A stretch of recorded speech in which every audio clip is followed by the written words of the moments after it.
quiero dar dos ejemplos. Primero, pactos de integridad. Y segundo, el diagnóstico y la subversión de la corrupción sistémica. Primero, pacto de integridad. Fue inventado por Transparencia Internacional y tiene una idea bastante sencilla. Supongamos que nosotros somos constructores de caminos y hay un gran contrato. Entonces lo que requiere el pacto de integridad es que cada uno firmemos un documento muy sencillo. Yo prometo no dar mordidas. Yo prometo no subestimar costos en mi cuenta oficial. Y yo prometo no hacer un truco de ex post change order, cambio, ¿no? De que, Entonces, y firmo Robert Klitgaard. Y si cualquier otra persona que firme, por ejemplo Guillermo, insiste que yo he hecho esto por ganar el contrato o para hacer trucos, entonces yo abro mis libros de contabilidad para cualquier otra compañía que también haya firmado esto. Si hay harta colusión, no importa, ¿verdad? Porque entonces, sí, te firmo. Muéstrame tus libros. Pero no es tan monolítico, especialmente con compañías nuevas, compañías internacionales. Entonces, esto realmente es un tipo de cheque. Y lo interesante de eso es que a las compañías les gusta.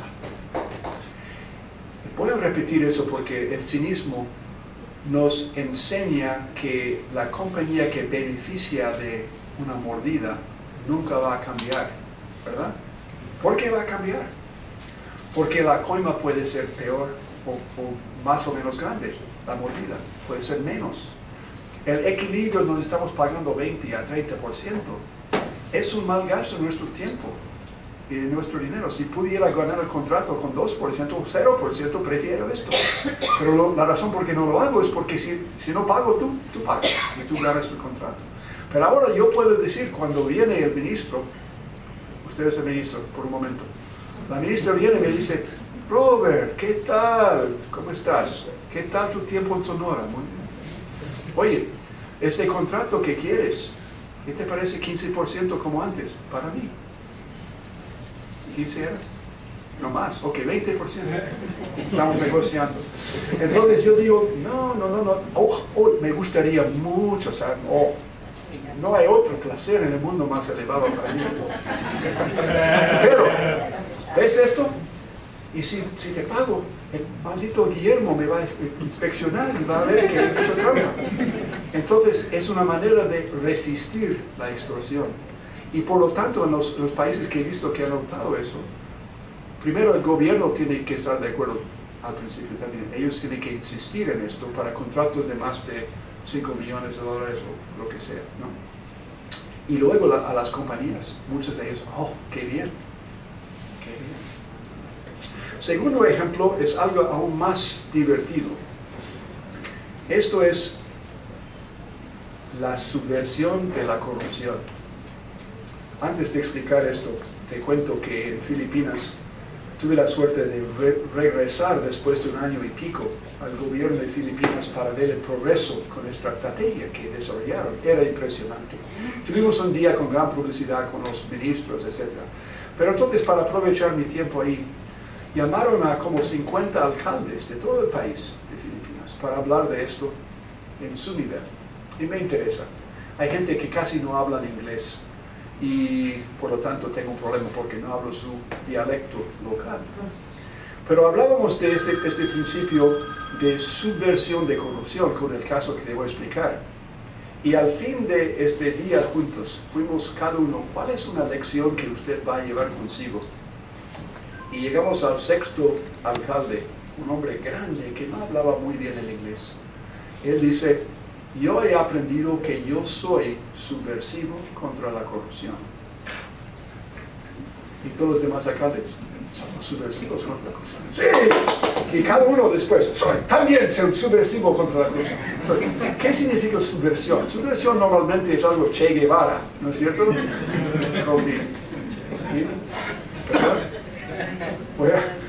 Voy a llegar con mi bayoneta, ¿no? y causar problemas, ¿no? Con mi camiseta de Che.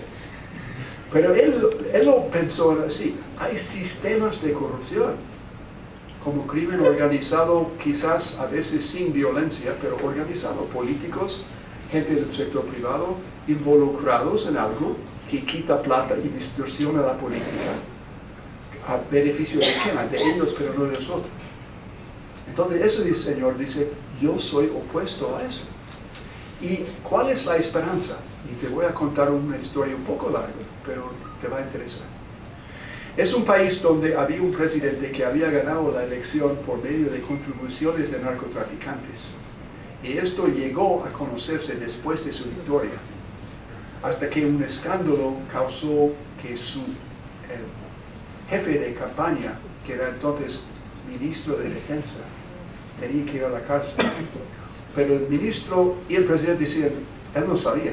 Presidente, no tenía ni idea. ¿Dinero de narco? No puede ser. Y la oposición no lo creía. Entonces había un senador. ¿Usted quiere ser senador por un momento? Ese senador de la oposición dijo, yo tengo un comité de impeachment. ¿Cómo es impeachment? Juicio político. De quitar el presidente, ¿no es cierto? Entonces tú formas tu comité. Y el presidente está asustado, manda a su fixer, a alguien que es político muy capaz, que es usted, Humberto. Usted es el fixer. Y Humberto va por allá a una reunión con un cafecito y dice, senador, ¿cómo está usted? ¿Cómo está la esposa? Bien, todo bien. Mira, este impeachment, este juicio será muy mal para la fama de nuestro país. Vas a espantar a los inversionistas, muy mal para... Con todo respeto, debes quitar eso. En nombre del país, como patriota. Y él dice, no. Bien, vamos al presidente. Él dice, no. Entonces el presidente, hablando con Humberto, dice, ajá, tengo una idea. Tenemos una agencia que se llama Invías, que construye carreteras y puentes. Carreteras y puentes. Construcción de... ¿Tú crees que eso tiene algún interés de corrupción a propósito? Porque cada obra no hay precio de mercado. No es como comprar un bolígrafo, un café. Cada uno es diferente y hay muchos pasos, diseño, otorgar, cambio, mucha posibilidad de trucos, ¿no? En este país había bastante. Entonces Humberto, otra vez, vino a ver el senador, dice, ¿sabe qué? Sus consejos, por favor. Que tenemos que nombrar un nuevo jefe de envías. No sé si a usted le gustaría nombrarlo. Entonces ese, ¿qué dice? No. Sí. ¿Por qué te interesa? No siendo tú, pero este corrupto, ¿por qué te interesa? Tú puedes nombrar a una persona, entonces él nombra a alguien de su pueblo. Y este tiene director del norte y director del sur, dos otros del mismo pueblo. ¿Okay? Número 1, número 2 y 3 están del mismo pueblo. Y ellos empiezan a cambiar los sistemas de otorgar contratos. Por ejemplo, ex ante, 10% obras de emergencia, 90% por licitación competitiva. Ahora, el jefe dice, esto tenemos muchas emergencias here, con inundaciones y tal, y no es justo para el pueblo colombiano esperar tanto para su obra. Entonces, 50% obra de emergencia. Otra cosa para hacer funcionar mejor el ministerio fue de combinar la parte de otorgar el contrato e inspeccionar el contrato, porque es una duplicación de esfuerzo, ¿no es cierto? El que da y el que inspecciona debe ser la misma persona, porque entonces podemos cortar mano de obra y ahorrar plata, ¿no es cierto? Muy eficiente. ¿Y qué pasó? Bueno, había entonces un estudio interesante de mapas de riesgo dentro de Invías y otro ministerio de sanidad, donde había mucho truco de importación de farmacéuticos y carnet de identidad fraudulente, todo un lío. Y con un análisis de los sistemas paralelos, eso es el punto de mi cuento, invitamos a gente que trabajaba como un hombre que era una compañía, por ejemplo usted, tiene una compañía de construcción de carreteras, y le buscamos, si queremos hacer una entrevista con usted, por favor, privada, sin usar su nombre, confidencial. ¿Y sabe qué? No me interesa si usted ha pagado una mordida, no me interesa si él ha recibido una mordida, no quiero. Pero sí lo que quiero es que ir paso por paso del proceso para que usted me indique dónde hay debilidades, monopolio más discrecionalidad menos transparencia, o qué usted ha escuchado que está pasando. Por ejemplo, llegamos al paso 4, ex post negociación de órdenes de cambio, que en muchos países, incluso México, según los estudios, pasa más de la mitad de los tiempos dentro del primer año, hay renegociación, con incremento, y como es todo monopolio, toda discrecionalidad, puede haber mucha corrupción. Entonces, le pregunto, ¿usted ha escuchado de alguna cosa, alguna trampa aquí? Dice, no sé. Bueno, ha pasado que, en su experiencia, ha pasado que ha escuchado de gente que crea órdenes de cambio innecesarios. Sí, ha pasado. ¿La mitad del tiempo? Bueno, no sé. ¿Un cuarto del tiempo? No más que eso. ¿Y qué cantidad de plata está involucrado? No sé. Pues es solamente $10,000. No, mucho más. Más de 1 millón puede ser 10%. ¿No? Entonces, no quiero, no sé, pero con la entrevista, 1 hora y media, tenemos un retrato, en su opinión, del sistema paralelo. Con 15 entrevistas combinados, tienes un retrato bastante confiable que entonces comparto con usted. ¿Qué le parece? No sabía esto, no vi esto, cambiamos. Y ahora, una reunión con las compañías y el gobierno.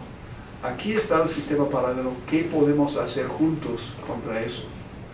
¿Quién empuja? Puede ser un donante como Banco Mundial en este caso, porque está pagando para los caminos y puentes, muchos de ellos.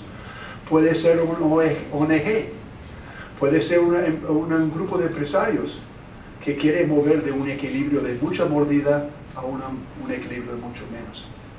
Ahora está pasando eso en Pakistán, en un lugar donde están los talibán y es un lugar muy peligroso, 24 millones de personas, con el ex campeón de cricket, Imran Khan, como Prime Minister regional, que entonces están haciendo el mismo tipo de análisis en 2 sectores muy críticos, salud e educación. ¿Sobre qué? Contratos, construir escuelas, tráfico de medicamentos, todo ese lío, y preguntando a las mismas empresas que están trabajando, y ellos dicen lo que está pasando, con tal que no busquemos a fulano de tal, y no estamos pintando como soplón, estamos haciendo un análisis de sistemas. Y luego, cuando tienes análisis de sistema, ahora tienes otra mentalidad que el consultor de administración. El consultor dice, tengo una organización que tiene esa debilidad, aquí es como fortalecemos esa debilidad, eso es mi trabajo.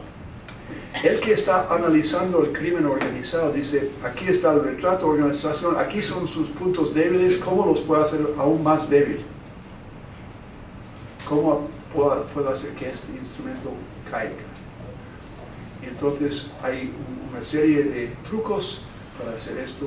Quizás en las preguntas puedo ir más allá.